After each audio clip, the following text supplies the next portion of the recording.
Discussions can be an excellent strategy for enhancing online motivation, fostering intellectual agility, and encouraging democratic habits. They create opportunities for us to practice and sharpen a number of skills, including the ability to articulate and to defend positions, consider different viewpoints, enlist and evaluate evidence. While discussions provide avenues for exploration and discovery, engaging in an online discussion can be anxiety-producing at times, since discussions are by their nature unpredictable and require of us specific elements for engagement. Here are a few tips as we engage in online discussions at the graduate level. Making the required post. You cannot earn full marks for a discussion if you only make an initial post, no matter how excellent it is. The aim of discussion is dialogue and engagement. It is not a series of small essays. Therefore, in a typical discussion, your initial post would only be worth 50% of the total points. Your responses will be worth the remaining 50%. Prepare for the discussion.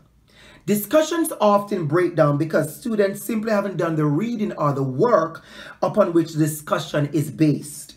Discussions will be most productive when students have already done the preparatory work for them. When you approach the discussion from a place of knowing, you are better able to respond to your peers. Ask questions of your peers. Questions foster a deeper understanding. The Eberly Center for Teaching Excellence and Education Innovation of the Carnegie Mellon University shares the following questions as quoted from Davis 1993. Exploratory questions. They probe facts and basic knowledge. Challenge questions. Interrogate assumptions, conclusions, and interpretations. Relational questions. These ask for comparisons of themes, ideas, or issues. Diagnostic questions probe motives and causes. Action questions call for a conclusion or action. Extension questions expand the discussion. And hypothetical questions pose a change in the facts or issues. Be open to new perspectives. When you have completed the discussion, if all that you are left with is all that you came with, you wasted your time.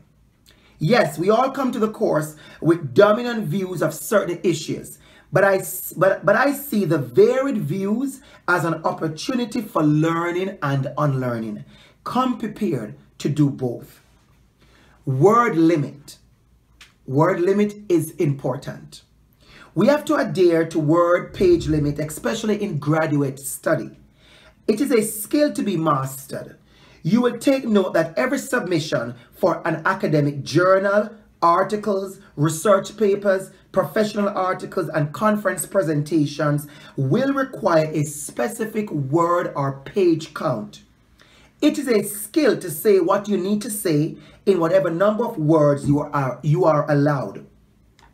Summarize your ideas, synthesize your arguments, review, revise, and organize your arguments. Stay within the word limit. It would be the same thing in a face-to-face class where you would not want any one person dominating the conversation. Personal voice. It is important that we hear your personal voice. We all have a personal voice, and this will be made clear during the discussions. It can be heard in your perspectives and seen in your word choice and writing structure. In courses where so many of you come to the course with a wealth of lived experiences, it would be regrettable not to use those wonderful experiences in relevant, supportive ways during your discussions. Those lived experiences are truly learning opportunities for your peers and, of course, myself. Need for support. Your personal voice is extremely important, but what is also just as important is the use of additional sources to support your voice, your perspectives, and your opinions.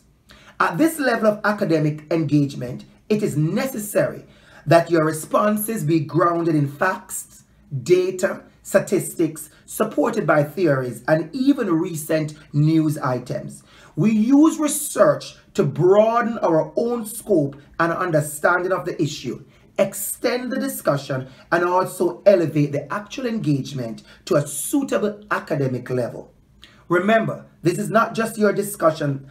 Remember, this is not just any discussion, and it is surely not your usual social media thread. We must ensure that these conversations are guided by basic academic and research principles. And that brings me to a common concern: referencing. Anything you use in your discussions that is not your own must be properly cited within the post and properly referenced in APA's 6th edition format. There is no exception. There is no substitute. There is no getting around this. And finally, timelines. Please be reminded that there are timelines for discussions. In many cases, you are allowed to post ahead of the timeline, but not after. Do not wait until the last minute, since you will not be able to engage your peers, as is the intention of the discussion. Let us say you have a really good post, but you wait until the final day and the final hour. Not many people will be able to engage you to create a rich and complete discussion. Your peers would have moved on to the next discussion, next activity, or the next assignment. Wishing you continued success as an online student as you engage in these discussions.